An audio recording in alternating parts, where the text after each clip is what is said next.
அத்தியாயம் 18 தீப்பிழம்புகளில் குதிக்கும் அந்துப்பூச்சிகள். இரவின் மறைவில் அட்வென்ச்சரஸ் ஒரு மலையில் ஏறிக்கொண்டிருந்தனர். மிருதன் முன்னிலை வகித்தார்.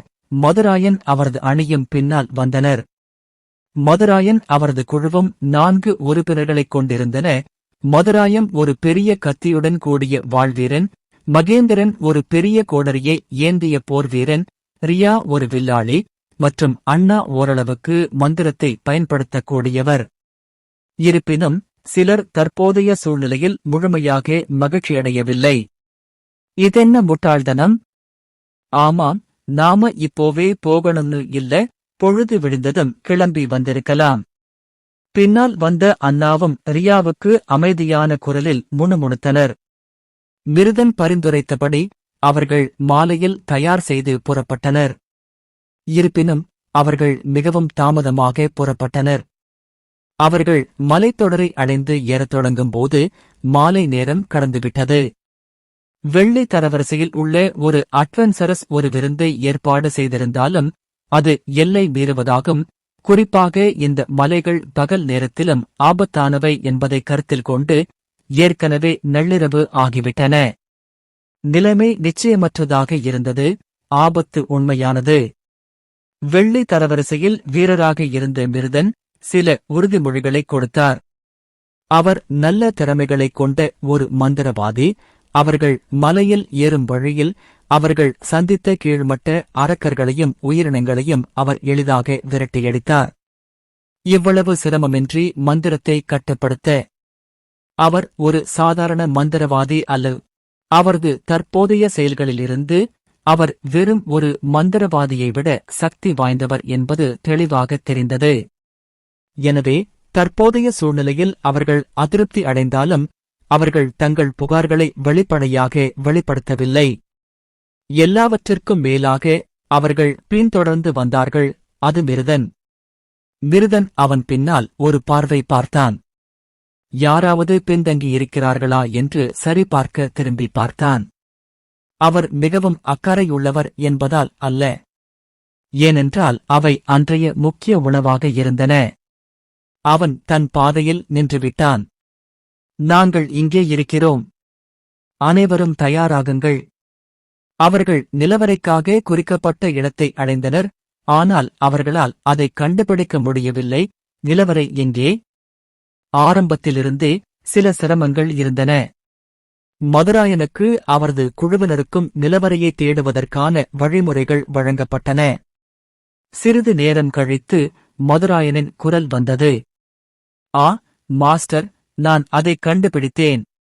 அவர்கள் உண்மையிலேயே நிலவரையை கண்டுபிடித்துவிட்டதாக தோன்றியது. ஆனால் மதுராயனை நோக்கிச் செல்லும் மிருதன் அசாதாரணமான எதையும் உணர முடியவில்லை. வெளியில் இருந்து பார்த்தபோது குகை மிகவும் இருட்டாகத் தெரிந்தது. மிருதனின் மாயாஜாலத்தால் கூட இருள் நீங்கவில்லை. இது சரியான இடம்னு உங்களுக்கு நிச்சயமாக தெரியுமா? நான் சுற்றிலும் பார்த்தேன், ஆனால் இங்கே இதை தவிர வேறு எதுவும் இல்லை. ஒரு நிலவரையாக இருக்க வேண்டிய குகையில் எந்த சக்தியையும் அவனால் உணர முடியவில்லை. கில்டன் வேண்டுகோள் இல்லை என்றால் அது ஒரு சாதாரண குகை என்று அவர் நினைத்திருக்கலாம். மிருதன் தனது சந்தேகங்களை வெளிப்படுத்தினார். அவருக்கு முன்னால் இருந்த குகையில் உணர எதுவும் இல்லை. நிச்சயமாக ஒரு குறைந்த தர நிலவரையிலிருந்து எதையும் எதிர்பார்க்க முடியாத ஒன்றுதான். பின்னர் அவர் அதை கோரிக்கையுடன் ஒப்பிடுவதிலிருந்து தனது கவனத்தை மாற்றினார். அந்த நிலவரை மிக குறைந்த தரவரிசையில் இருந்தது. அது சாத்தியமான மிக குறைந்த மதிப்பீட்டைக் கொண்டிருந்தது. அது மிகவும் குறைவாக இருந்ததால் அது ஒரு தனித்துவமான மாய சக்தியை கூட வெளியிடவில்லை. இந்த இடம் அதன் குறைந்த தரவரிசை காரணமாக எந்த அறிகுறிகளையும் காட்டவில்லை என்பதை மிருதன் உணர்ந்தார். இறுதியில் ஒரு குறைந்த தர நிலவரையிலிருந்து நீங்கள் என்ன எதிர்பார்க்க முடியும்? அவன் தனக்குள் சொல்லிக்கொண்டு பின்னர் தன் கவனத்தை அந்த குழுவின் பக்கம் திருப்பினான். சரி, எல்லாரும் உள்ளே போகலாம் என்று கூறினார். இங்கே சும்மா இருப்பது எதையும் மாற்றப் போவதில்லை. அது அவ்வளவு ஆபத்தானதாக தெரியவில்லை என்பதால் தன்னை பின்தொடர்ந்தவர்களை விரைந்து செல்லும்படி அவர் வலியுறுத்தினார். இந்த முறை அவர் தனது கட்சியை முன்னோக்கி வழிநடத்துகிறார் மிருதன். கடைசியாக அவர் அவர்களை நிலவறைக்குள் கூட்டமாகச் சேர்த்தார். இப்போது அவன் பின்னால் இருந்ததால் அவர்களால் தப்பிக்க முடியாது. மிருதன் திட்டம் இறுதியாக நிறைவேறவிருந்த தருணம் அது. அவர்கள் நிலவறைக்குள் நுழைந்தவுடன் வலையில் சிக்கிய இரையைப் போல சிக்கிக் கொண்டனர். அவர்கள் நிலவறைக்குள் கால் வைத்தனர். எவ்வளவு தாழ்ந்த தரத்தில் இருந்தாலும் ஒரு நிலவறை இன்னும் நிலவறையாகவே இருந்தது. எனவே அவர்கள் அனைவரும் தங்கள் பாதுகாப்பில் எச்சரிக்கையுடன் சென்றனர். இது ஒரு நிலவறை மாதிரியிருக்கு.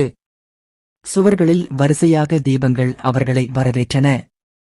இப்போது அது போதுமான அளவு பிரகாசமாக இருந்ததால் ஒளியை உருவாக்க மானாவை பயன்படுத்த வேண்டிய அவசியமில்லை. சிறிது நேரம் நடந்த பிறகு திடீரென எதிர்பாராத ஒரு குறுக்கு வழி தோன்றியது. இது என்ன? மாஸ்டர், பாதைகள் பிரிந்து செல்கிறது. மதுராயன் அவரது குழுவினரும் அந்தக் காட்சியைக் கண்டு குழப்பமடைந்தனர். நானும் அதை பார்க்கிறேன். மிருதனின் முகபாவனை அமைதியாக இருப்பது போல் தெரிந்தது. ஆனால் உள்ளுக்குள் அவரும் அதே அளவு குழப்பமடைந்தார். திடீரென்று ஒரு குறுக்கு வழி ஏன் தோன்றியது? பொதுவாக கீழ்நிலை நிலவறைகள் நேரடியான அமைப்புகளைக் கொண்டிருந்தன. இந்த நிலவறை மிகக் குறைந்த தரவரிசை, இரும்பு தரவரிசை. ஏன் வேறு வேறு பாதைகள் இருந்தன? விஷயங்கள் சிக்கலாகிக் கொண்டிருக்கின்றன. மிருதன் மனதிற்குள் முணுமுணுத்தார். ஆனால் திடீரென்று அவருக்கு ஏதோ நினைவுக்கு வந்தது. யோசிச்சு பாருங்க மதுராயன். என்னை கூப்பிடுகிறீர்களா மாஸ்டர்? முன்னதாக அது அதே தரத்தில் இருக்க வேண்டும் என்று நீங்கள் சொன்னீர்கள். கில்ட் கோரிக்கையை வைத்திருந்த மதுராயனுக்கு அவர் சொன்னது நினைவுக்கு வந்தது. ஆமாம் மாஸ்டர், நான் அப்படித்தான் சொன்னேன் இல்லையா? ஏன் தரவரிசை குறைக்கப்பட்டது என்று நினைக்கிறீர்கள்? ஆனால் மதுராயன் தலையை ஆட்டினான். தரவரிசை குறைக்கப்பட்டிருப்பது அவனுக்கு தெரியும். ஆனால் அதற்கான காரணம் அவனுக்கு தெரியவில்லை. ஒருவேளை பயனற்ற விஷயமாக இருக்கலாம். மிருதன் மெதுவாக பேசினார். அது ஒரு குறைந்த தரவரிசையாக இருந்தாலும் அது ஏன் குறைக்கப்பட்டது என்பதை நீங்கள் தெரிந்து கொள்ள வேண்டும், இல்லையா? இருப்பினும் மதுராயன் தலையை ஆட்டினான். தரவரிசை குறைக்கப்பட்டது மட்டுமே அவனுக்குத் தெரியும். ஆனால் அதற்கான காரணம் அவனுக்குத் தெரியாது. எப்படி இருந்தாலும் இது ஒரு கீழ்நிலை நிலவறை என்பதால் சாலையில் உள்ள இந்த முட்கரண்டியை என்னால் புரிந்து கொள்ள முடிகிறது. குறைந்த தர நிலவறையில் கிளை பாதைகள் அசாதாரணமானது அல்ல. உண்மையில் இந்த முட்கரண்டி நிலவறையின் பெரும்பகுதியை குறிக்கும் என்று தெரிகிறது. நாம் இதைப் பற்றி அதிகமாக யோசிக்க வேண்டாம். மிருதன் தேர்வு செய்து ஒரு பாதையில் சென்றார். அவர்கள் பிரிந்து 2 பாதைகளிலும் சென்றிருக்கலாம். ஆனால் அது மிகவும் ஆபத்தானதாக இருக்கும். எல்லாவற்றிற்கும் மேலாக அவர்கள் அனைவரும் புதிய அட்வென்ச்சரஸ். அவர்கள் இறுதியில் அரக்கர்களால் தோற்கடிக்கப்பட்டால் அது வேடிக்கையை குறைக்கும். மிக முக்கியமாக அவர்கள் தப்பிச் செல்வதைத் தவிர்ப்பது மிக முக்கியம். எப்படியும் அவர்கள் அவர்களைக் கொல்லப் போகிறார்கள் என்பதால் அவர்களின் பாதையை பிரித்து அவர்களை தப்பி ஓட விடுவதில் அர்த்தமில்லை. எல்லோரும் இடது பக்கம் போங்கள். பிரிந்து செல்வது அர்த்தமற்றது என்பதை அவர்கள் அனைவரும் புரிந்து கொண்டனர். மிருதனின் கட்டளையை அனைவரும் குறை சொல்லாமல் பின்பற்றினர். நிலைமை ஆபத்தானதாக மாறினாலும் மிருதன் தங்களை பாதுகாப்பார் என்ற நம்பிக்கை அவர்களுக்கு இருந்தது. குறைந்தபட்சம் அவர்களுக்கு அந்த அளவுக்கு நம்பிக்கை இருந்தது. இடது பாதையை தேர்ந்தெடுத்து அவர்கள் முன்னோக்கி நடந்து சென்றனர். திடீரென்று குளிர்ந்த காற்று வீசத் தொடங்கியது. சுவரில் இருந்த டார்ச்கள் மின்ன ஆரம்பித்தன. எல்லோரும் அப்படியே நில்லுங்கள். மிருதன் ஏதோ உணர்ந்து அனைவரையும் நிறுத்த உத்தரவிட்டார். ஆனால் காற்று பலமாக வீசியது. எல்லா தீப்பந்தங்களும் ஒரே நேரத்தில் அணைந்தன. மீண்டும் நிலவறை முழுவதும் இருளில் மூழ்கியது. மதுராயன் திடுக்கிட்டு சுற்றி பார்த்தான். இல்லை, இப்படி நடக்கக்கூடாது. மிருதன் முணுமுணுத்தார்.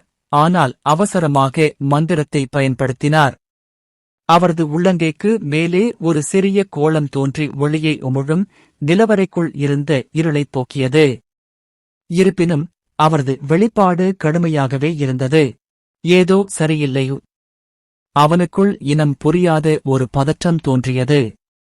அதே நேரத்தில் மதுராயன் மற்றவர்களும் அவரது பார்வைக்குள் வந்தனர். சுற்றுப்புறம் பிரகாசமாக இருந்தபோது மதுராயன் தனது சக வீரர்களை அணுகினார். அவர்கள் மூவரும் அப்படியே நின்று கொண்டிருந்தார்கள். மதுரையன் அவர்களை அழைத்தார். நீங்கள் பயந்து விட்டீர்களா? ஹாஹாரு. மதுராயன் அவர்களை நெருங்கி வந்தபோது கேலி செய்தார். விளக்குகள் அணைந்து விட்டதால் பயப்பட எந்த காரணமும் இல்லையோ. மதுராயன் நாதன் தோளை தொட போனபோது திடீரென்று விருதன் கத்தினான். நிறுத்து, உடனடியாக இங்கே ஓடிவா. தன்னை ஏன் அழைக்கிறார்கள் என்று குழம்பிப் போன மதுராயன் திரும்பி பார்த்தான். ஏன் இப்படி நடந்து கொள்கிறீர்கள், மாஸ்டர்? திடீரென்று ரத்தம் தெரித்தது. ஆனால் மதுராயன் வார்த்தைகள் துண்டிக்கப்பட்டன. திடீரென்று அமைதியாக இருந்த அவரது தோழர்கள் அவரை தாக்கத் தொடங்கினர். நாதன் கோடரி மதுராயனின் இதயத்தை சிரமமின்றி துளைத்தது. அடடா! தனது தோழர்களின் துரோகத்தால் அதிர்ச்சியடைந்த மதுராயன் இரத்தம் கசிந்து தரையில் விழுந்தார். என்ன இது? மதுராயன் மரணத்திற்கு ஆளான போதும் அவரது வார்த்தைகள் முழுமையடையாமல் இருந்தன. அதே தரத்தில் உள்ள ஒரு நிலவரையில் என்ன மாதிரியான பான்ஷி இருக்க வேண்டும் என்று கத்தினார். ஒரு மந்திரம் சொல்லத் தொடங்கும்போது மிருதன் மீண்டும் ஒரு முறை சபித்தார். பன்ஷி ஒரு இறக்காத அரக்கர்கள். அவர்கள் உயர் மட்டத்தில் இல்லை, ஆனால் அவர்களை சமாளிப்பது கடினமாக இருக்கலாம். அவர்களுக்கு உறுதியான உடல் வடிவம் இல்லாததால் தெய்வீக சக்தி மற்றும் மந்திரத்தால் பாதிக்கப்படக்கூடியவர்களாக இருந்தனர். பன்ஷி அரக்கர்களை விட பேய்களைப் போலவே இருந்தார்கள். அவர்களுக்கு ஒரு பெரிய பிரச்சனை இருந்தது, அது மனக்கட்டுப்பாடு. பன்ஷியின் மிகவும் பயங்கரமான அம்சம் மனிதர்களின் மனதை கையாளும் திறன் ஆகும். இது முட்டாள்தனமாக இல்லை, மேலும் பன்ஷியை விட சமமான அல்லது உயர்ந்த பதவியில் உள்ள தனிநபர்கள் மீது இது வேலை செய்யவில்லை. வழக்கமாக ஒரு கட்சியில் அதை எதிர்ப்பதற்கு ஒரு இளைய மதகுரு இருப்பார். ஆனால் இப்போது அவர்கள் மிகவும் மெத்தனமாக இருந்தனர். திடீரென்று புயல் உருவாகத் தொடங்கியது. மிருதன் அவசரமாக மந்திரம் செயல்படுத்தினார். அவருக்கு முன்னால் சக்தி வாய்ந்த மின்னல் தரையில் தாக்கியது. அந்த தாக்குதல் அவருக்கு முன்னால் இருந்த 3 வீரர்கள்தான் இலக்கு. மிருதன் அழைத்து வந்த வீரர்களை மின்னலால் அவர்களை தாக்கிக் கொன்றான். எரியும் சதையின் வாசனை நிலவரையை நிரப்பியது. இன்று இதயம் துளைக்கப்பட்டு மதுராயன் உயிரற்ற உடல்களையும் மின்சாரம் தாக்கி இறந்தவர்களையும் நான் பார்த்துக் கொண்டிருந்தபோது என் உதடுகளிலிருந்து அடிக்கடி சாபங்கள் எழுந்தன. முதலில் நானே அவர்களை கொல்ல நினைத்தேன், ஆனால் இந்த முடிவை நான் எதிர்பார்க்கவில்லை. மதுராயனை தவிர மற்றவர்களின் மனதை பன்ஷி கட்டுப்படுத்திவிட்டது. ஏன் என்று எனக்கு தெரியவில்லை, ஆனால் இங்குள்ள பன்ஷி வழக்கமானவற்றிலிருந்து வித்தியாசமாக இருந்தது. அது எனக்கு ஒரு வித்தியாசமான உணர்வை தந்தது. இங்கே அசுரப் பிரியர்கள் இருக்கலாமா? அப்படி இருந்திருந்தால் அது மிகவும் ஆபத்தான சூழ்நிலை. நான் முதலில் இந்த இடத்தில் கால் பதித்திருக்கக் கூடாது.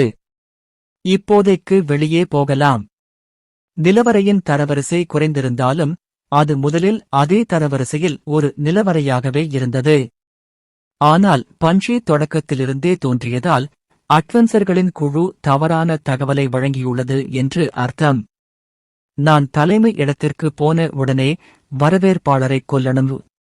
என்னை இப்படி ஆபத்தில் மாட்டிவிட அவங்களுக்கு எவ்வளவு தைரியம்? நான் கிட்டத்தட்ட இறந்துவிட்டேன். என் தற்போதைய கோபத்தை யாரிடமாவது காட்ட வேண்டியிருந்தது. நான் வெளியேற என் உடலை திருப்பிக் கொண்டபோது திடீரென்று முன்னால் இருந்து கைதட்டும் சத்தம் கேட்டது. உண்மையிலேயே பிரமிக்க வைக்கிறாய். யாரோ ஒருவர் தங்கள் குரலில் ஆச்சரியத்தை வெளிப்படுத்தினர். அந்தக் குரல் ஒரு பெண்ணுடையது. அது அசாதாரணமானது. அவள் ஒரு பணிப்பெண்ணின் சீருடையை அணிந்திருந்தாள், ஆனால் அது முக்கியமல்ல. மேலும் அவள் தலையில் உள்ள கொம்பை பார்த்தால் அவள் ஒரு அரக்கனாக இருக்கலாம். யார்லி, நான் உனக்கு எச்சரிக்கை விடுகிறேன். அவள் ஒரு வலிமையான இருப்பு, அது ஒரு மகத்தான இருப்பு. இவ்வளவு குறிப்பிடத்தக்க ஒளிவட்டத்தை நான் ஏன் முன்பு கண்டறிய முடியவில்லை? இது ஆபத்தானது. நான் உடனடியாக இந்த இடத்தை விட்டு ஓட வேண்டும். நான் வெறித்தனமாக மந்திரம் பயன்படுத்தி ஓடிவிட்டால் குறைந்தபட்சம் சிறையிலிருந்து தப்பிக்கலாம். ஆனால் என் எண்ணங்கள் ஏற்கனவே படிக்கப்பட்டுவிட்டன. நீ தப்பிக்க முயற்சிக்கிறாயா? நான் நுழைந்த வழிப்பாதையில் திடீரென்று பூதங்கள் விரைந்தன. என்ன அவை ஹாப்கோப்ளின்ஸ் மற்றும் கோப்ளின் ஷாமன்களுடன் கூட ஒன்றிணைந்து வந்தன. அது இன்னும் சமாளிக்க கூடியதாக இருந்தது. அவை வெறும் பூதங்கள்தான். என்னால் முடிந்ததைச் செய்திருந்தால் நான் உள்ளே நுழைந்துவிட முடியும். ஆனால் என் பார்வை பூதக் கூட்டத்தின் பின்புறம் திரும்பியது. அங்கே ஒரு பூதக் கடவுள் திமிர் பிடித்த முகபாவத்துடன் நின்றார். அவர் தங்கத்தால் செய்யப்பட்ட கிரீடத்தை அணிந்திருந்தார். இதற்கு முன்பு அவரை பார்த்திராதவர்கள் கூட அவரை எளிதாக அடையாளம் காணக்கூடியதாக இருந்தது. பிரச்சனை என்னவென்றால், கோப்ளின் பிரபு ஒரு சாதாரண கோப்ளின் அல்ல. கோப்ளின் பிரபுவின் சக்தி மிகவும் வலிமையானது. பூமியில் குறைந்தபட்சம் ஒரு ரேங்க் வேட்டைக்காரனையாவது கொண்டு ஒரு குழு ஒருவரை அடக்க வேண்டியிருந்தது. இது அபத்தமானது. இது நம்ப முடியாதது. ஹாஹா! நான் பைத்தியம் பிடித்தது போல் சிரிக்க ஆரம்பித்தேன். இங்கிருந்து வெளியேற வழி இல்லை, இல்லவே இல்லை. தெரியாத ஒரு பெண் இனிமையாக சிரித்தாள். இந்த கட்டத்தில் நான் இந்த பெண்ணை ஒழித்துவிட வேண்டும். கோப்ளின் பிரபுவை கையாள்வதை விட இது எளிதாக இருக்கலாம், இல்லையா? அடப்பாவி! நான் வெளியே வந்த உடனேயே அட்வென்ச்சர்ஸ் சங்கத்தையே அழித்துவிட வேண்டும். இது வெள்ளி தரவரிசைக்கு அப்பாற்பட்டது. இது தங்க தரவரிசையை கூட தாண்டி பிளாட்டினம் தரவரிசை நிலவரையாக மாறியது. என் முன்னால் இருந்து அசுரனை ஒழிக்க முடிவு செய்து களத்தில் குதித்தான். சலசலப்பு சத்தம் கேட்டது. ஏதோ ஒரு உலோகம் எதையோ மோதும் சத்தம் எதிரொலித்தது. நிலவரை முழுவதும் அதிர்ந்தது. மின்னலும் சூறாவளியும் சுற்றியுள்ள இடத்தை அழித்து நாசமாக்கியது. திடீரென்று அந்த பெண்ணின் பின்னால் இருந்து ஏராளமான எலும்புக்கூடுகள் நெருங்கி வந்தன. நீ ஒரு பைத்தியம்! நான் என்னை அறியாமலேயே கத்தினேன். அது வெறும் எலும்புக்கூடுகள் அல்ல. மரண மாவீரர்கள் ஏன் இங்கே இருக்கிறார்கள்? எலும்புக்கூடுகளில் ஒரு டெத் நைட் கூட இருந்தார். நான் இதை வெல்ல முடியாது. நான் இறந்து விழித்தாலும் நான் தப்பிக்க முடியாது. பூமியில் என்ன நடக்கிறது? இந்த அரக்கர்களுடன் இது என்ன மாதிரியான நிலவரை? மிருதனின் மனதில் எண்ணற்ற எண்ணங்கள் ஓடின. நான் அப்படி ஒரு முடிவை எதிர்கொள்ள வேண்டும். நான் இதையெல்லாம் கடந்து செல்லவில்லை. இதுவரை அவர் மிகவும் துன்பப்பட்டிருந்தார். மிருதன் விரக்தியில் அழுதார். இருப்பினும் அவருக்கு முன்னால் இருந்த பெண் அதை பொருட்படுத்தாதது போல் பேசினாள். அற்பமான மனித உணர்ச்சிகள் எனக்கு எந்த கவலையும் இல்லையோ. அவள் தன் இரு கைகளையும் மேல் நோக்கி நீட்டினாள். ஆனா நீ இன்னும் அதிர்ஷ்டசாலிதான். நீ சிரிக்கலாம். என் எஜமானருக்கு ஒரு சிறப்பு பிரசாதமாக மாறுவதற்கான மரியாதையை நான் உனக்கு தருகிறேன். அவளுடைய நடத்தை பைத்தியக்காரத்தனத்தை வெளிப்படுத்தியது. நீங்கள் அதிக தகுதி பெற்றவர். அவளுடைய கொடூரமான சிரிப்பு அவன் முதுகுத்தண்டில் நடுக்கத்தை ஏற்படுத்தியது. அத்தியாயம் 19 தனக்காக தியாகம் செய்தவர். தயவு செய்து என்னைக் கொன்றுவிடுங்கள். நான் உங்களிடம் கெஞ்சுகிறேன். ஏடுசாவல் பிடிக்கப்பட்ட மிருதன் அவநம்பிக்கையான குரலில் கெஞ்சினான். அவன் முகம் வெளிறிப்போய் கண்களுக்கு கீழே கருவளையங்கள் உருவாகியிருந்தன. அப்படி ஒரு ஜீவன் இருக்கக்கூடாது. மிருதன் உள்ளுக்குள் திகிலுடன் மூச்சுத் திணறினார். அவர் ஒரு நீண்ட கனவைக் கண்டிருந்தார். அவற்றில் இனிமையான கனவுகள் இருந்தன, ஆனால் சில நேரங்களில் பயங்கரமான கனவுகள் தோன்றின. இனிப்பைத் தொடர்ந்து வந்த கசப்பான இனிப்பு அந்த இடைவெளியை இன்னும் தெளிவாக்கியது. இந்த செயல்முறை மிருதனின் மன வலிமையைக் குறைத்தது. எவ்வளவு நேரம் கடந்துவிட்டது? மிருதன் நீண்ட கனவிலிருந்து இறுதியாக விழித்தெழுந்தபோது 10 நிமிடங்கள் கூட ஆகவில்லை என்பதை உணர்ந்தார். பின்னர் விரக்தியும் பயமும் அவரை மூழ்கடித்தன. தயவு செய்து என்னை கொல்லுங்கள். அவருக்கு முன்னால் இருந்த அந்த அமைப்பு ஒருவரின் கனவுகளை விருப்பப்படி கையாளும் சக்தியைக் கொண்டிருந்தது. அவள் தன்னை ஏடிசா என்று அறிமுகப்படுத்திக் கொண்டு அவனது கனவை அவனுக்குக் காட்டினாள். முதலில் அவனுக்கு ஒரு கனவைக் காட்டுவதாக அவள் சொன்னபோது மிருதன் அதை வெறும் கனவு என்று நினைத்து சிரித்தான். எல்லாவற்றிற்கும் மேலாக வெறும் ஒரு கனவை வைத்து அவனால் என்ன செய்ய முடியும்? ஒரு சிறிய கனவுக்குப் பிறகு திரும்பி வரலாம் என்று அவன் நினைத்திருந்தான். ஆனால் இப்போது அவன் எண்ணங்கள் மாறிவிட்டன. அவனுக்கு முன்னால் இருந்தது ஒரு சாதாரண சக்குபஸ் அல்ல. பூமியில் அப்படி ஒரு உயிரினம் தோன்றினால் அதைப் பற்றி யோசிப்பது கூட பயங்கரமாக இருந்தது. இல்லை, அவர் அதைப் பற்றி யோசித்தபோது இந்த நிலவரையே அர்த்தமற்றதாக இருந்தது. இங்கே டெத் நைட்ஸ் மற்றும் கோப்ளின் பிரபுக்கள் இருந்தனர். ஆனால் அவர் இந்த எண்ணங்களில் கவனம் செலுத்தவில்லை. கனவு எப்படி இருந்தது? ஏடிசா சிரித்துக் கொண்டே அருகில் வந்தாள். அவர் மிகவும் விரக்தியுடன் கெஞ்சினார். அவன் கண்களை மூடினால் மீண்டும் கனவு காண்பான். அவன் நித்தியத்திற்கும் வேதனையைத் தாங்குவான். உண்மையில் சில நிமிடங்கள் மட்டுமே கடந்துவிட்டன என்பது இன்னும் பயங்கரமானது. அவனது மன வலிமை ஏற்கனவே அதன் எல்லையை எட்டியிருந்தது.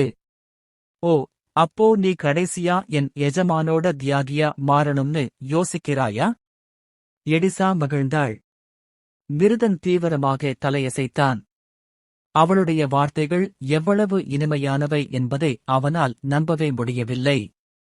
ஆமாம், ஆமா, நான் ஒரு தியாகியாவேன். தயவுசெய்து என்னை அந்த மகிமையான இடத்தின் ஒரு பகுதியாக ஆக்கு. முதலில் மிருதன் எடிசாவின் வார்த்தைகளை முட்டாள்தனம் என்று நிராகரித்தார். தியாகம் செய்வது ஏன் மகிமை வாய்ந்ததாக கருதப்படுகிறது என்று அவர் கேள்வி எழுப்பியிருந்தார். ஆனால் இப்போது அவருக்கு புரிந்தது.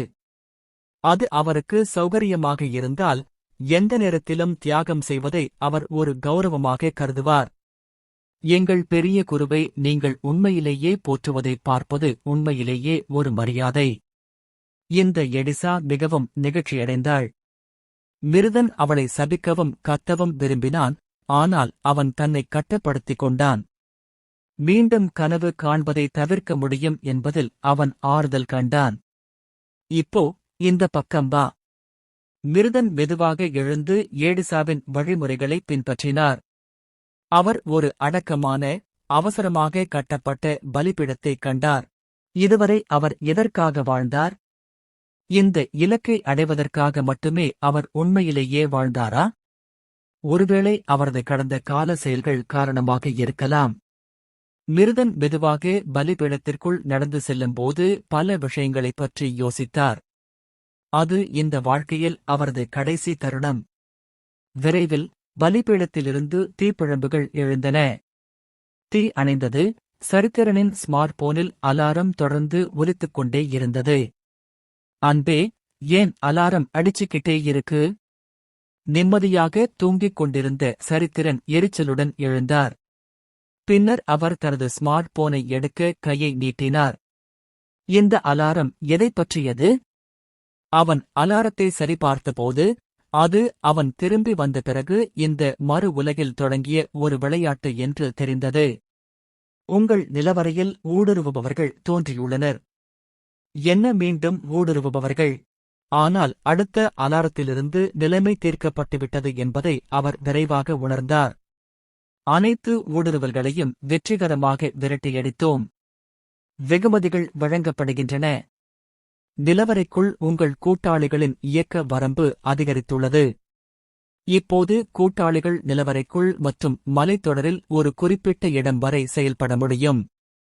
திடீரென விழித்தெழுந்த பிறகும் அலாரத்தை பார்த்துக் கொண்டிருந்த சரித்திரன் இன்னும் மயக்க நிலையில் இருந்தார். ஏடிசா மிருதனை மாஸ்டருக்கு தியாகம் செய்கிறாள். மிருதன் திறன்களை உள்வாங்குதல். மீதமுள்ள நேரம் 6 மணி நேரம். இருப்பினும் ஒரு பழக்கமான பெயரை பார்த்ததும் அவர் சற்று சுயநினைவுக்கு வந்தார். நிச்சயமாக அது அவருக்கு அடையாளம் தெரிந்த பெயர் அல்ல, ஆனால் அது ஒரு கொரிய பாணி பெயர். ஏன் திடீரென்று இப்படி ஒரு பெயர் வருகிறது? விருதனா? ஆட்டம் ரேடன் கண்டத்தில் அமைக்கப்பட்டதல்லா? சிறிது நேரம் யோசித்த பிறகு சரித்திரன் ஒரு விஷயத்தை ஊகிக்க முடிந்தது. ஓ, இது யதார்த்தமா? ரேடன் பூமியிலிருந்து வந்தவர்கள் உண்மையில் இருந்தார்கள். அவர்கள் கண்டத்திற்கு வரவழைக்கப்பட்ட வேட்டைக்காரர்கள்.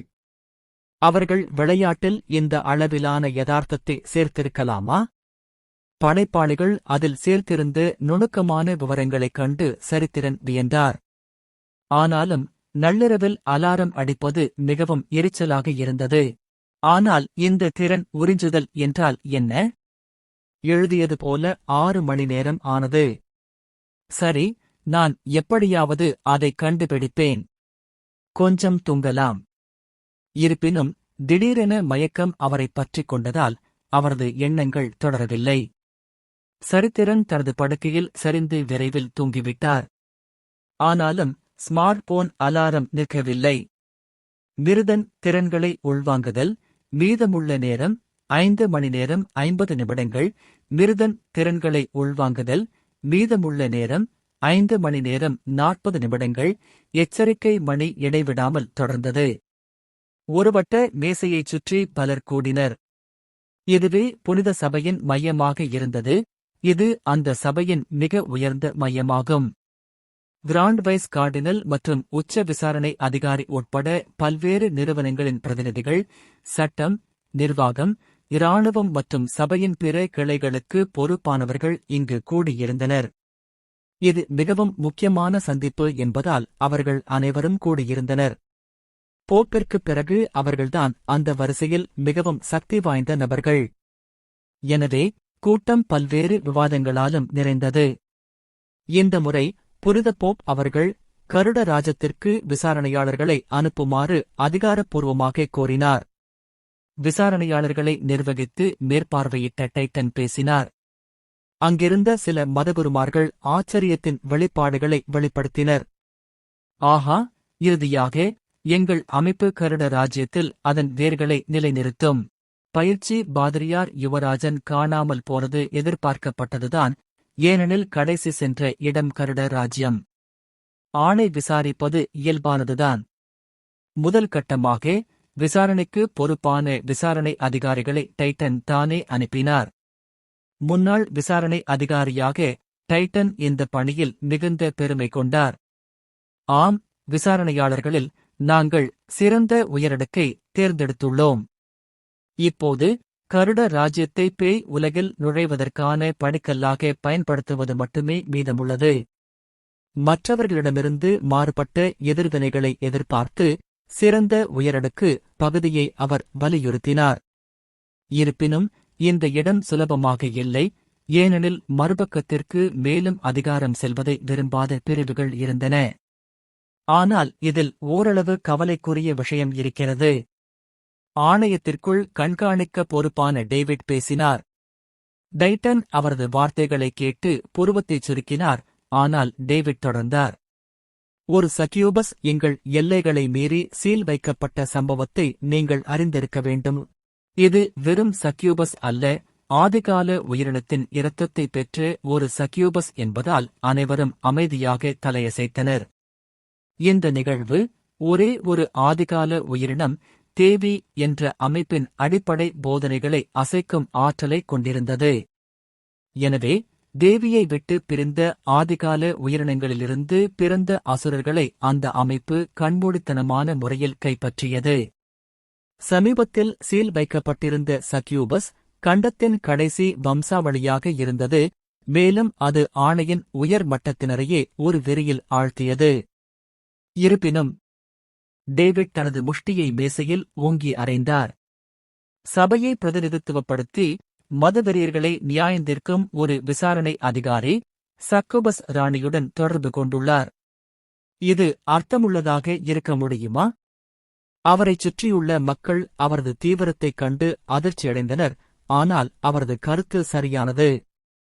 ஒரு சக்யூபஸ் எவ்வாறு ஆணையின் பாதுகாப்புகளை மீறி முத்திரையை அவிழ்க்க முடியும்? உத்தரவு உடனடியாக ஒரு விரிவான விசாரணையை தொடங்கியது. மேலும் விசாரணையாளர்களில் ஒருவர் சக்கியோபஸ் ராணியுடன் ஒத்துழைத்திருப்பது தெரியவந்தது. மேலும் முத்திரையை அவிழ்த்த பிறகு சக்கியோபஸ் ராணிக்கு ஒரு இரகசிய கடிதத்தை அனுப்பியிருப்பது கண்டுபிடிக்கப்பட்டது. நிச்சயமாக இது சக்கியோபஸ் அவளால் ஈர்க்கப்பட்டதன் காரணமாகும். டைட்டன் கடுமையான தொனியில் பதிலளித்தார். அது உண்மைதான். இந்த இடத்தின் சார்பாக மன்னிப்பு கேட்க இந்த வாய்ப்பை பயன்படுத்துகிறேன். சம்பந்தப்பட்ட விசாரணை அதிகாரி உடனடியாக பணிநீக்கம் செய்யப்பட்டு ஒரு மதவெறியராக வகைப்படுத்தப்பட்டு தற்போது விசாரணையில் உள்ளார். டைட்டனின் தொனி உறுதியாக இருந்தது, மேலும் அவரது பார்வையில் ஈர்ப்பு உணர்வு இருந்தது. ஆனால் டேவிட்டின் அறிக்கை சற்று அதிகமாகிவிட்டது என்று நான் நம்புகிறேன். என்ன? என்னையும் என் ஆய்வுப் பிரிவையும் கேலி செய்கிறீர்களா? டேவிட் எழுந்து நின்று குரலை உயர்த்தினார், ஆனால் டைட்டன் அவரை அமைதிப்படுத்த சைகை செய்தார். இல்லை, அது இல்லை. நாம் ஒன்றை மட்டும் தெளிவுபடுத்த வேண்டும். விசாரணை அதிகாரி சக்கபஸ் ராணியுடன் தொடர்பில் இருந்தார் என்பது உண்மைதான் என்றாலும் சம்பவம் நடந்த நாளில் அவர் சம்பவ இடத்தில் இல்லை. விசாரணை அதிகாரி சக்கபஸ் ராணியுடன் தொடர்பு கொண்டிருந்ததை உணர்ந்த டேவிட் சற்று பின்வாங்கினார், ஆனால் சம்பவம் நடந்த நாளில் அவர் அங்கு இல்லை. அவர் விசாரணை அதிகாரியை நிகழ்வுடன் இணைக்க முயன்றார், ஆனால் அது அப்படி இல்லை. இந்த முறை தப்பித்து இந்த சக்குபஸ் ஆர்டருக்கும் சக்குபஸ் ராணிக்கும் இடையிலான கடந்த கால ஒப்பந்தத்தின் விளைவாக சீல் வைக்கப்பட்டது என்று டைட்டன் தொடர்ந்து போதும். டைட்டனின் வார்த்தைகளை யாரோ குறுக்கிட்டனர். அது கிராண்ட் வைஸ் கார்டினல் ஆரல். அவரது வார்த்தைகளைக் கேட்டு டைட்டனும் அமைதியாகிவிட்டார். ஆரல் உரையாடலின் தலைப்பை மாற்றினார்.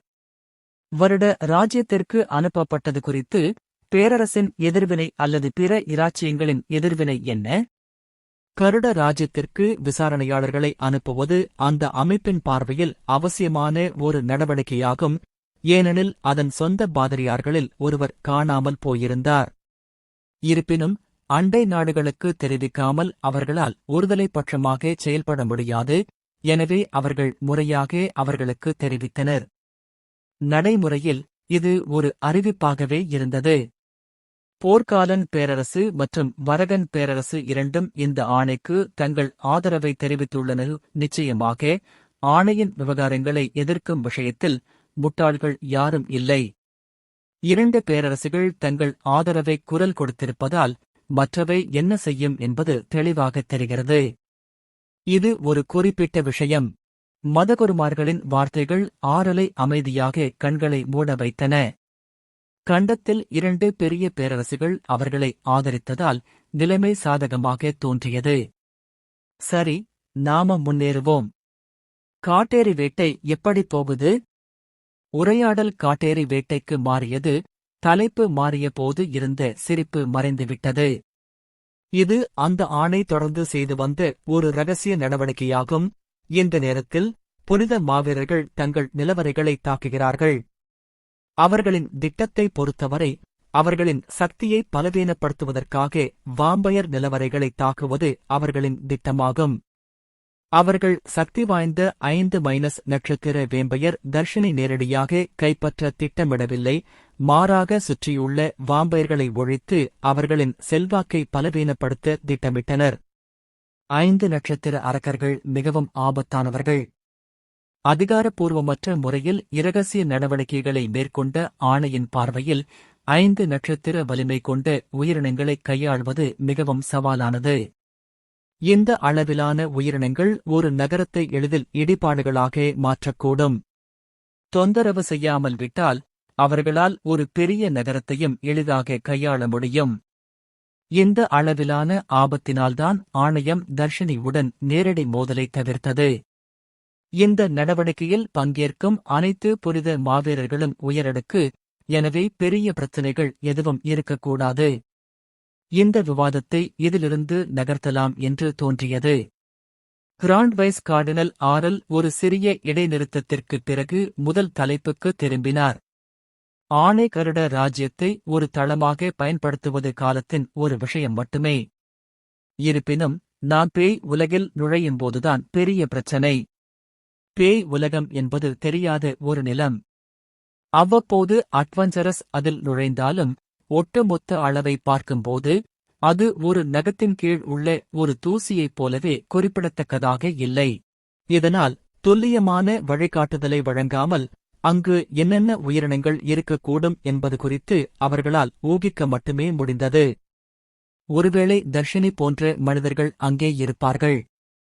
அதற்கு தயாராக புனித மாவீரர்களும் விசாரணை அதிகாரிகளும் 5- நட்சத்திர அரக்கர்களை எதிர்கொள்ளும் திறன் கொண்டவர்களாக இருக்க வேண்டும். அதற்கும் அப்பால் 6- நட்சத்திர ஆறல் 6- நட்சத்திர உயிரினங்களைப் பற்றி குறிப்பிட விரும்பினார். ஆனால் அவர் குறுக்கிட்டார். அதை அப்படியே விட்டுடுவோம். ஆறல் தலைப்பை சுருக்கி கண்களை மூடிக்கொண்டார். இப்போது விவாதத்தைத் தொடர வேண்டியது மீதமுள்ள மதகுருமார்களின் பொறுப்பாகும். ஒரு 6- நட்சத்திர ஜீவன். 6 நட்சத்திர உயிரினங்களின் இருப்பு கடந்த காலத்தில் மட்டுமே பதிவு செய்யப்பட்டது. அவை ஒரு சிறிய தேசத்தின் வீழ்ச்சிக்கு காரணமாக இருந்தன, மேலும் அவை பேரழிவு நிலை உயிரினங்களாக கருதப்பட்டன. அதிர்ஷ்டவசமாக அவற்றின் தோற்றம் மிகவும் அரிதானது, மேலும் 7 நட்சத்திர உயிரினங்களின் பதிவுகள் எதுவும் இல்லை. புராணத்தின்படி ஒரு 7 நட்சத்திர உயிரினம் தோன்றியபோது நட்சத்திரங்கள் வானத்திலிருந்து விழுந்தன. வேறு வார்த்தைகளில் கூறுவதானால் அவை நிகழ்காலத்தில் இல்லை. எனவே கண்டம் அதிகபட்சமாக 5 நட்சத்திர பலத்தை நிர்ணயித்திருந்தது. இருப்பினும் பேய் மண்டலத்திற்குள் நுழையும் போது என்ன மாதிரியான சூழ்நிலை உருவாகும் என்று யாருக்கும் தெரியாது. ஆறல் கவலைப்பட்டார். எனவே அவர் புனித மாவீரர்கள் மற்றும் விசாரணையாளர்களின் பயிற்சி தீவிரத்தை அதிகரிக்க விரும்பினார். அவர்கள் பேய் மண்டலத்தை கைப்பற்றுவதில் வெற்றி பெற்றால் ஆணையின் சக்தி முழுமையான அதிகாரமாக மாறும். கண்டத்தின் முழு நிலப்பரப்பும் தலைகீழாக மாறும். ஆறல் அந்த எதிர்காலத்தை ஆவலுடன் எதிர்பார்த்தார். ஆனால் அதே நேரத்தில் அவர் சங்கடமாக உணராமல் இருக்க முடியவில்லை. இதற்காக அமைதியாக தூங்கும் ஜீவன்களை எழுப்புவது மதிப்புள்ளதா? அத்தியாயம் 20 சரித்திரந்தான் விளையாடும் கேமில் வரும் சந்தேகம். கடுமையாக எரிந்து கொண்டிருந்த மிரட்டும் தீப்பிழம்பு இப்போது மங்கிவிட்டது. பலியாக மாறிய மிருதன் சாம்பலை மட்டுமே விட்டுவிட்டு மறைந்துவிட்டார். ஏடிசா இதை மனதார பிரசித்தாள். அமைதியாக அவளை நெருங்கி வந்த டென்னிஸ் இப்போது எடிசாவின் அருகில் நின்று கொண்டிருந்தான். எடிசா வசீகரத்தில் அவன் விழுந்துவிட்டான். அவன் ஒரு பேயாக மாறியதிலிருந்து எப்போதும் அவளுக்கு அருகில் இருந்தான். பலியை பார்த்து கொண்டிருந்த எடிசா டென்னிஸ் நோக்கி தலையை திருப்பினாள். இது ஒரு அவமானம் டென்னிஸ். கூயர். இதில் என்ன அவமானம் இருக்க முடியும்? டென்னிஸ் தலையை லேசாக சாய்த்தான். நீ ஒரு பேய் ஆகாமல் இருந்திருந்தால் நீங்களும் அந்த மகிமையான நிலையில் இருந்திருக்கலாம். எடிச ஒரு குறும்பு புன்னகையை உதிர்த்தாள். அவள் வார்த்தைகள் முடிந்ததும் டென்னிஸ் சத்தம் போட்டு வேறு திசையில் நகரத் தொடங்கினான். டென்னிஸிலிருந்து தன் பார்வையை திருப்பிக் கொண்டு எடிசா பலிபிடத்தை திரும்பி பார்த்தாள். இறுதியாக எங்கள் எஜமானருக்கு தகுதியான பலியை செலுத்திவிட்டோம். இந்த முறை தியாகம் செய்த வீரருக்கு சில திறன்கள் இருந்தன. முதலில் அவள் சிறைச்சாலையில் உள்ள அனைத்து ஊடுருவல்காரர்களையும் வழங்க விரும்பினாள். ஆனால் ஒருவரை தவிர மற்ற அனைவரும் ஏற்கனவே இறந்துவிட்டனர். அது ஒரு புனித பலிபீடமாக இருந்தது. மின்னலால் தாக்கப்பட்டு அம்புகளால் இதயங்களை துளைத்தவர்களை தங்கள் எஜமானருக்கு பலியாக கொடுக்க முடியாது. அவர்களின் சடலங்கள் எப்படியும் இறைச்சி சாப்பிட வேண்டியிருந்த பூதங்களுக்கு வீசப்பட்டன. பூதங்களும் மிருகங்களும் சதையிலே கடிச்சு கிழிச்சு சாப்பிட்டுக் கொண்டிருந்தன. உடல்களை அப்புறப்படுத்த இது ஒரு சிறந்த வழி என்று கூறினான். அப்படியானால் என் யோகம் சரியாக இருந்தது போல் தெரிகிறது. சிறிது நேரம் பலிபீடத்தை பார்த்துவிட்டு எடிசா வாயை திறந்தாள். ஒரு பாதிக்கப்பட்டவரை பலியிடுவது அவருடைய முத்திய யோகங்களை உறுதிப்படுத்தியது. கட்டுப்பாடுகள் நீக்கப்பட்டுள்ளன. அவர்களுடைய எஜமானர் ஏதோ ஒரு காரணத்திற்காக அவளை நிலவறைக்கு அழைத்துச் சென்றிருந்தார். இருப்பினும் எந்த காரணத்திற்காகவும் அவளால் நிலவறையை விட்டு வெளியேற முடியவில்லை. இப்போது கட்டுப்பாடுகள் நீக்கப்பட்டதால் அவளால் நிலவறையின் எல்லைகளுக்கு அப்பால் செல்ல முடியும். அது வெகு தொலைவில் இல்லை, ஆனால் அது இன்னும் குறிப்பிடத்தக்க முன்னேற்றமாக இருந்தது. இப்போது நம் எஜமானரை திருப்திப்படுத்தும் சில முடிவுகளை நான் இறுதியாக காட்ட முடியும். எடிசாவும் அப்படித்தான் உணர்ந்தாள். ஏதோ காரணத்தினால் அவர்களுடைய எஜமானரால் இந்த உலகில் முழுமையாக தலையிட முடியவில்லை. மேலும் பலிகளைச் செலுத்துவதன் மூலம் தங்கள் எஜமானரின் சக்தி வலுவடைவதை அவர்கள் கண்டறிந்தனர். இன்று ஒரு பலியை செலுத்துவதன் மூலம் அவளுடைய யோகங்கள் உறுதிப்படுத்தப்பட்டன. மேலும் எதிர்காலத்திற்கான தனது நடவடிக்கை போக்கை அவளால் தீர்மானிக்க முடிந்தது. இந்த புதிய வளர்ச்சியுடன் பல்வேறு விருப்பங்கள் திறக்கப்பட்டன. தேவைப்பட்டால் அவள் இனி நிலவரைக்குள் இருக்க வேண்டியதில்லை. அவள் வெளியே செல்லலாம். எப்போதாவது ஒரு நாள் நம் எஜமானரின் உன்னதமான தோற்றத்தை நாம் காண முடியும், இல்லையா? எடிசா உற்சாகத்துடன் தலையை திருப்பிக் கொண்டாள். அங்கே டெக்னைட்ஸ் மற்றும் கோலின் லார்ஸ் நின்று கொண்டிருந்தார்கள். நமக்கு இன்னும் தியாகங்கள் தேவை. நமது உன்னத எஜமானர் மீண்டும் வலிமை பெறும் வரை நாம் வழிவகுக்க வேண்டும். ஏனெனில் அது அவர்களின் எஜமானரின் நிர்வாகிகளாக ஒரு பணியாக இருந்தது. நமது எஜமானர் இறங்கி வரும் நாளை வரவேற்போம். எடிசா உற்சாகமாக இருந்தாள். அவர்களின் எஜமானர் இறங்கிய வரும் நாளில் இந்த கண்டம் இரட்சிப்பை காணும். ஆனால் அதுவரை அவர்களுக்கு நிறைய வேலைகள் இருக்கும். முதல் திட்டம் இப்போது செயல்படுத்தப்பட்டது. அந்த பகுதியை கவனமாக ஒவ்வொரு ஷிப்டாக தேடுங்கள், எடிசா கட்டளையிட்டாள். அவர்கள் உடனடியாக மாறிகளை குறைக்க வேண்டியிருந்தது. அருகிலுள்ள நிலவரைகளை சுத்தம் செய்யத் தொடங்குங்கள். எங்கள் எஜமானரின் விருப்பத்தை பரப்புங்கள். எடிசாவின் கட்டளைப்படி டெக்னைட்ஸ் மற்றும் கோலின் லார்ட்ஸ் ஒரே நேரத்தில் நகர்ந்தனர். மறுபுறத்தில் ஒரு சிலர்கள் பேசிக்கொண்டும் சில பேர் சிரித்துக் கொண்டும் இருந்தார்கள். சரித்திரன், இன்று ஏதாவது நடந்துச்சா? நீ நாள் முழுவதும் சிரித்துக் கொண்டிருந்தாய். என் மகிழ்ச்சியைப் பற்றி நான் அதிகமாக வெளிப்படையாகச் சொல்லிவிட்டேனா? என்னுடன் வேலை செய்து கொண்டிருந்த தொழிலாளர்களில் ஒருவர் உரையாடலைத் தொடங்கினார். ஓல், அது ஒன்றும் விசேஷமில்லை. ஆஹா, மீண்டும் சிரித்துக் கொண்டார்கள். நீங்கள் என்னை தவிர்ப்பது போல் தெரிகிறது. பதிலுக்கு சங்கடமாக சிரித்துக்கொண்டே அவன் கிளம்பினான். நான் தனியாக இருந்தேன், இன்னும் புன்னகையுடன் இருந்தேன். விஸ்கி தெருவை வரைதல். நான் ஏன் சிரிக்கிறேன்? இயற்கையாகவே எனக்கு எல்லா காரணங்களும் உள்ளன. காலையில் எழுந்தபோது எனக்குள் ஒரு புதிய குணம் வளர்ந்திருந்தது. ஸ்டேட்டஸ் ஸ்கிரீன் வைத்திருப்பது ஏற்கனவே ஒரு பெரிய விஷயமாக இருந்தது. ஆனால் இந்த முறை அது ஒரு திறமை, அது ஒரு ஏரேங் திறமையும் கூட. என் உடலில் மந்திர சக்தி இருப்பதை உணர்கிறேன். அந்த திறமைதான் மனாவுடனான எனது நெருக்கத்தை கணிசமாக அதிகரித்தது. அதிக மாயாஜால உணர்திறன் காரணமாக மனாவை மற்றவர்களை விட சிறப்பாக உணரவும் படிக்கவும் முடிந்தது. எனவே மனாவை உணர்வது இப்படித்தான் இருக்கும்.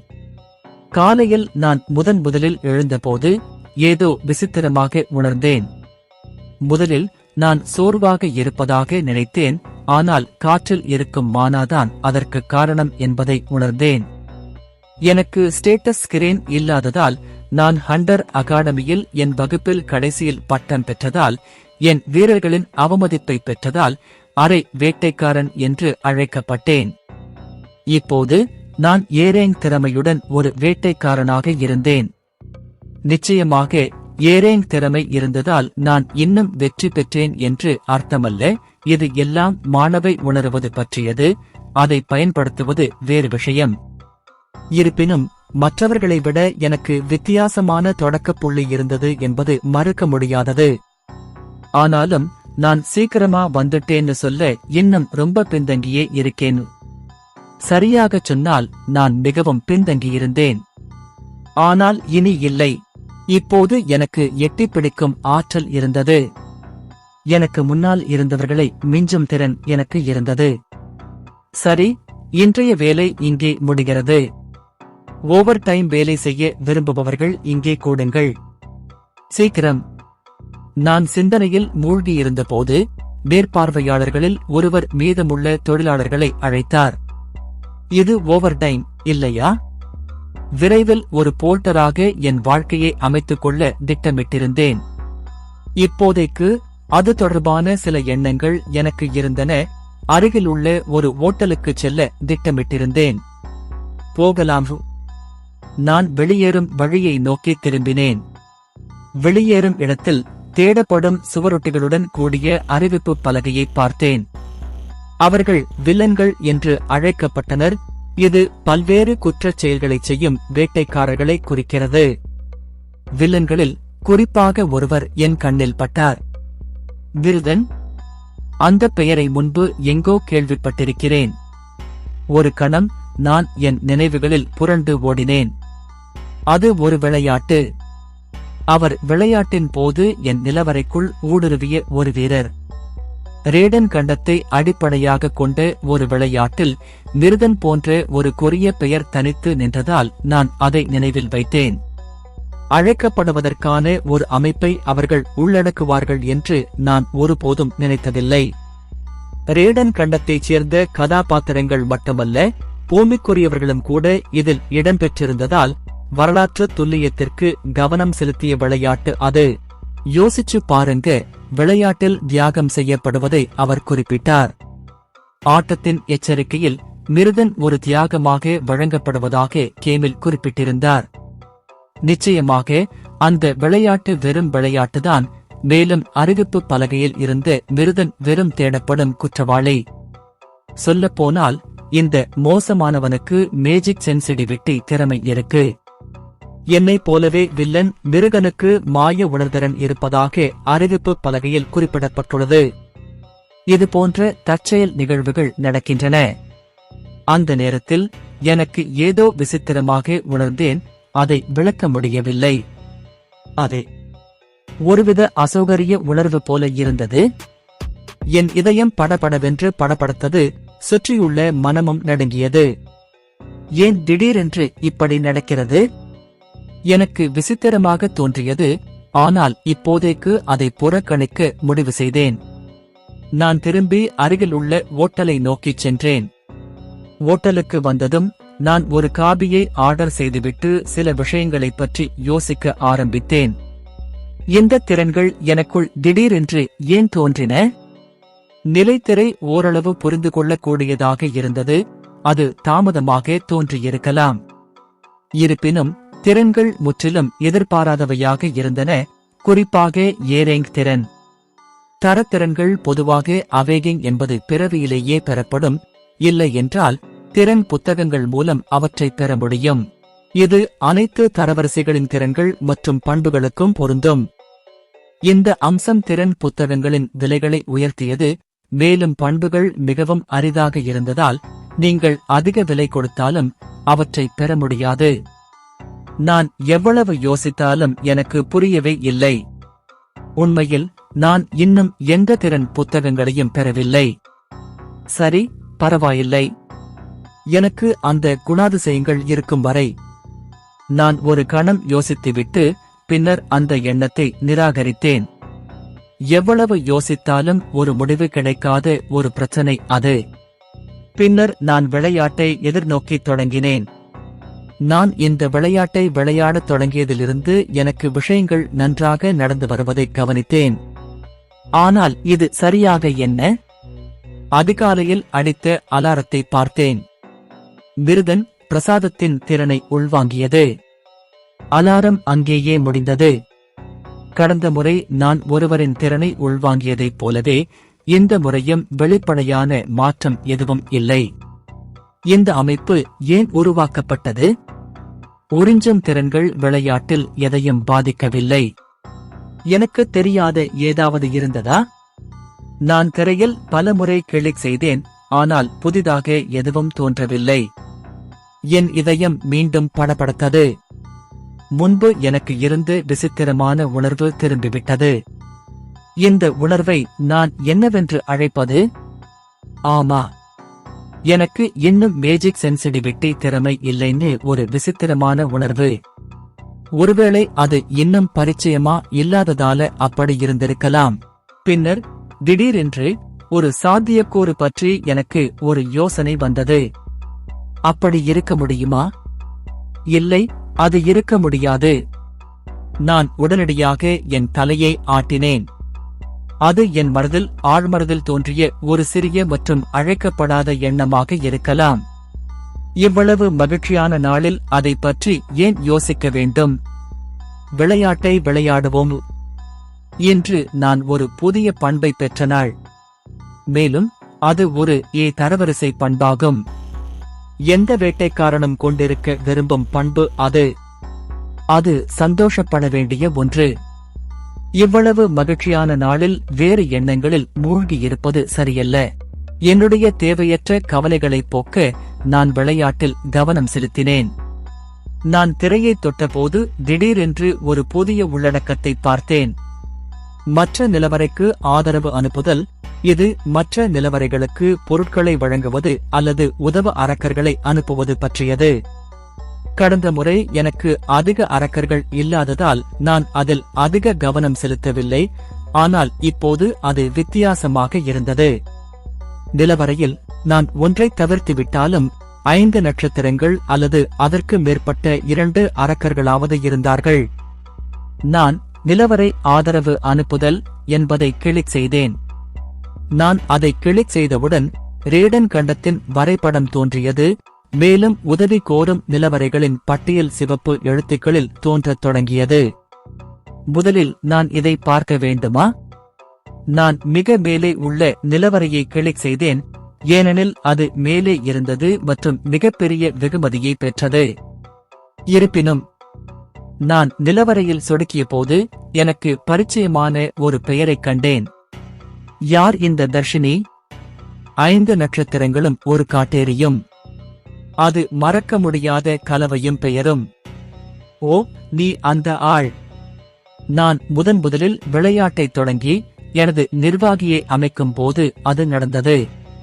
நிர்வாகி டிராவில் 5 நட்சத்திர கதாபாத்திரம் கிடைத்த போது நான் மகிழ்ச்சியடைந்தேன். ஆனால் அந்த நபர் என்னை நிராகரித்தார். அவளுக்கு நன்றி. நான் 5 நட்சத்திரத்துடன் தொடங்கவில்லை, ஆனால் 3 நட்சத்திர கதாபாத்திரத்துடன் தொடங்கினேன். இந்த நிலவரையை ஆதரிக்க விரும்புகிறீர்களா? உனக்கு பைத்தியமா? நான் செஞ்ச தவற மீண்டும் நான் செய்ய மாட்டேன். உடனே வேண்டாம்னு அழுத்தினேன். இன்னைக்கு என் மனநிலை எவ்வளவு நல்லா இருந்தாலும் உனக்கு உதவ முடியல. அதை நிராகரித்த பிறகு நான் வேறொரு நிலவரையை தேட ஆரம்பித்தேன். இந்த முறை எனது நிலவரையிலிருந்து குறைந்தபட்சம் சில வெகுமதிகளைக் கொண்டு அருகிலுள்ள பகுதியை தேர்ந்தெடுத்தேன். கோப்ளின் நிலவரை. இந்த இடம் சரியா இருக்குமா? நிலவரை உரிமையாளரை பற்றிய விவரங்களை நான் சரிபார்த்தேன். அவர் ஒரு பொது ஷாமன். உரிமையாளர் 2- நட்சத்திர அசுரன் என்பதால் அது மிகவும் கடினமாக இருக்கக்கூடாது. இந்த நிலவரையை ஆதரிக்க விரும்புகிறீர்களா? இந்த முறை நான் ஆம் என்பதை அழுத்தினேன். வளங்களை அனுப்புவதை விட என் அரக்கர்களை அனுப்புவது நல்லது. நிலவரை உரிமையாளர் 2- நட்சத்திரம், எனவே வளங்களை அனுப்புவது அவ்வளவு பயனுள்ளதாக இருக்காது. நான் யாரை அனுப்ப வேண்டும்? சிறிது யோசனைக்கு பிறகு என் பார்வையை ஒரு பக்கமாக திருப்பினேன். அவர்கள் இருவரும் பூதங்கள் என்பதால் நான் இந்த நபரை அனுப்ப வேண்டும். நான் கோப்ளின் லார்டை தேர்ந்தெடுத்தேன். ஆனால் திடீரென்று ஒரு எச்சரிக்கை தோன்றியது. தனித்து நிகழ்த்தும்போது கோப்ளின் லார்டுக்கு ஒரு தண்டனை உண்டு. கோப்ளின் லார்டுக்கு வழிநடத்த ஒரு குழு இல்லை என்றால் 3வது தரவரிசை வீழ்ச்சி அபராதம் விதிக்கப்படும். கோப்ளின் பிரபுவுக்கு விதிக்கப்படும் தண்டனைகள் பற்றிய எச்சரிக்கை இருந்தது. என்ன? 3 நட்சத்திரங்களை விடவா? கோப்ளின் லார்டின் தற்போதைய ரேங்க் 5 நட்சத்திரங்கள். ஆனால் நான் 3 நட்சத்திரங்களை கழித்தால் அது கிட்டத்தட்ட 2- நட்சத்திர அசுரனைப் போலவே இருக்கும். பூதம் ஆண்டவரே, நீ சின்னவனே. இந்த அமைப்பு ஏன் இருந்தது? நான் நினைத்ததை விட இது குறைந்த செயல்திறனை கொண்டிருந்தது. சுற்றியுள்ள பூதங்களை அகற்றுவது பூத பிரபுவின் பலவீனம். நான் அவநம்பிக்கையுடன் என் எண்ணங்களை மழுங்கடித்தேன். நடைமுறையில் குழு மறைந்துவிட்டால் கோப்ளின் லார்ட் ஒரு பயனற்ற இருப்பு. கோப்ளின் லார்டை மீண்டும் வைப்பதைத் தவிர எனக்கு வேறு வழியில்லை. சிறிது நேர யோசனைக்குப் பிறகு, ஆமா, உன்னைத் தவிர எனக்கு வேற யாரும் நம்பிக்கை இல்ல. நான் எடிசாவை தேர்ந்தெடுத்தேன். எடிசா ஒரு நிர்வாகி, ஆனால் அவள் ஒரு 6 நட்சத்திர அசுரன். அவள் நிலவரையை காலியாக விட்டுச் செல்வது குறித்து நான் கொஞ்சம் கவலைப்பட்டேன், ஆனால் பெரிய பிரச்சனை எதுவும் இருக்கக்கூடாது. ஏதாவது நடந்தால் டெத் நைட் மற்றும் கோப்ளின் லார்ட் அதை கவனித்துக் கொள்வார்கள். நான் எடிசாவை ஆதரவு கோரிய நிலவறைக்கு அனுப்பினேன். மறுபுறத்தில் எடிசா நிர்வாகிகளின் அறையில் வேலை செய்து கொண்டிருந்தாள். அவளுடைய எதிர்கால திட்டங்களைப் பற்றி யோசித்துக் கொண்டிருந்தாள். பின்னர் திடீரென்று அவளுக்கு ஏதோ விசித்திரமாக தோன்றியது. அவள் உடல் மெல்லிய காற்றில் மிதப்பது போலவும் அதே நேரத்தில் சுற்றியுள்ள இடம் சிதைந்து போவதாகவும் உணர்ந்தாள். அது இடஞ்சார்ந்த டெலிபோர்டேஷன் மந்திரம்.